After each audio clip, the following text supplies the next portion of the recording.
네, 안녕하세요. 도산 전문 변호사 박승호 변호사입니다. 오늘은 개인회생 절차 진행이 어떻게 되는지 한번 알아보도록 하겠습니다. 일단 첫 번째 말씀드릴 거는 절차는 확실히 딱 고정되어 있습니다. 7가지 절차로 딱 고정이 되어 있는데요. 이때 걸리는 시간이 얼마나 걸리느냐는 정말 사건별로 다릅니다.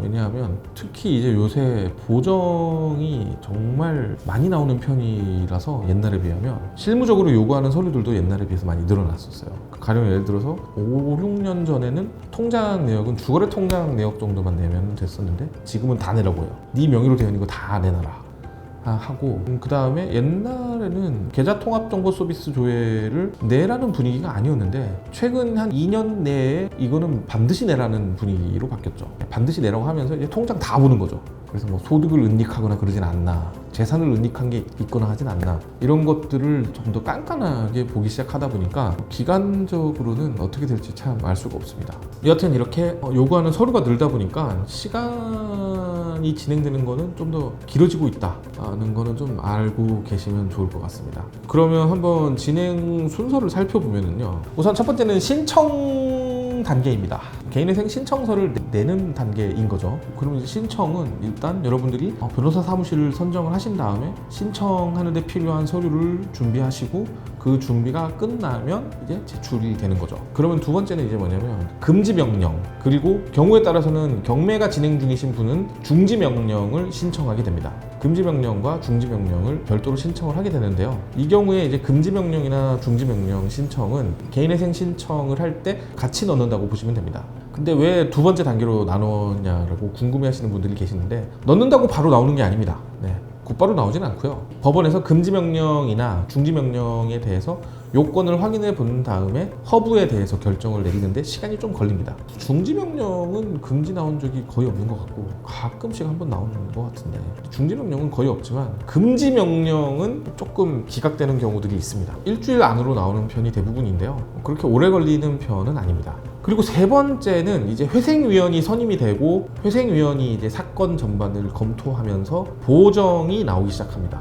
이 부분이 제일 어렵죠. 이거 추가로 내라, 저거 추가로 내라. 그러니까 가장 많이 문제가 되는 건 이제 신청 서류에 첨부되어야 할 서류가 뭐 누락이 됐다거나, 아니면은 뭐 소득 부분에 대해서 모호한 부분이 있다거나, 아니면은 뭐 통장 내역을 봤는데 사용처가 불분명한 부분에 대해서 소명을 하라거나, 여러 가지 내용들이 있습니다. 사실 보정 부분이 제일 힘들고요. 못해도 한 차례에서 두 차례 정도는 나온다고 보시면 되고, 많은 경우에는 뭐 4번, 5번, 6번도 나올 수 있습니다. 그리고 보정 같은 경우에는 이후에 얘기하는 절차인 개시결정이나 인가결정 나온 다음에도 보정이 나오는 경우가 있습니다. 네, 그렇기 때문에 잘 참고하셔야 되고요. 그리고 네 번째는 개시결정입니다. 보정 절차를 다 거친 다음에 채무자가 낸 변제 계획안에 따라서 개인회생 절차를 일단 개시한다라는 겁니다. 근데 문제는 뭐냐면 개시를 한다는 거지 인가를 한 건 아닙니다. 그러니까 일단은 시작해볼게 라고 하는 거죠. 그래, 일단은 한번 해볼게 인 겁니다. 개시결정이 나면 제일 중요한 부분은 뭐냐면 변제금을 이때부터 납부하셔야 됩니다. 그러니까 변제 계획안대로 여러분들이 이제 변제를 하기 시작하시는 겁니다. 그리고 5번째는 채권자 집행 기일입니다. 이거 제일 중요합니다. 채권자 집행 기일이 왜 중요하냐? 채무자분이 반드시 참석해야 됩니다. 채무자분이 반드시 참석을 해야 되고요. 가끔 물어보시는 분들이 변호사님이 대신 참석해 주시면 안 돼요? 라고 물어보시는데, 변호사 대리 출석이 안 됩니다. 네, 변호사 대리 출석이 안 되다 보니까요, 채무자분들이 반드시 참석하시고 오셔야 합니다. 별다른 건 없습니다. 채권자 집행이익이라고 해가지고 채권자들이 오는 거 아니냐라고 엄청 걱정하시는 분들이 많은데, 채권자 한 명도 안 옵니다. 개인 채권자분들은 올 수 있어요. 그거는 좀 각오하셔야 됩니다. 개인 채권자분들은 오실 수 있지만 뭐 카드사나 은행 이런 곳에서는 안 옵니다. 6번째는 인가결정입니다. 채권자 집행 기일이 잡히고 난 다음에 뭐 참석만 하셨다면 인가가 납니다. 그러면 이때부터는 여러분들은 변제금만 잘 납부하시면 됩니다. 더 이상 여러분들이 걱정하실 게 없습니다. 단 조건부 인가의 경우에는 1년마다 법원에 보고를 해야 됩니다. 내 소득 상황이나 재산 상황에 대해서 보고를 하셔야 됩니다. 그리고 7번째는 면책입니다. 그러니까 면책은 뭐냐면 인가결정이 나고 난 다음에 변제 계획안대로 변제를 다 하게 되면은 법원에서 면책 결정을 내립니다. 그러면 여러분들이 알고 계시는 탕감이라는 게 이루어집니다. 대부분 이제 뭐 어려운 단어로 되어 있는 것 같은데요. 사실 어려운 단어로 되어 있으니까 여러분들을 돕는 변호사 사무실이나 뭐 전문가들이 있는 거니까요.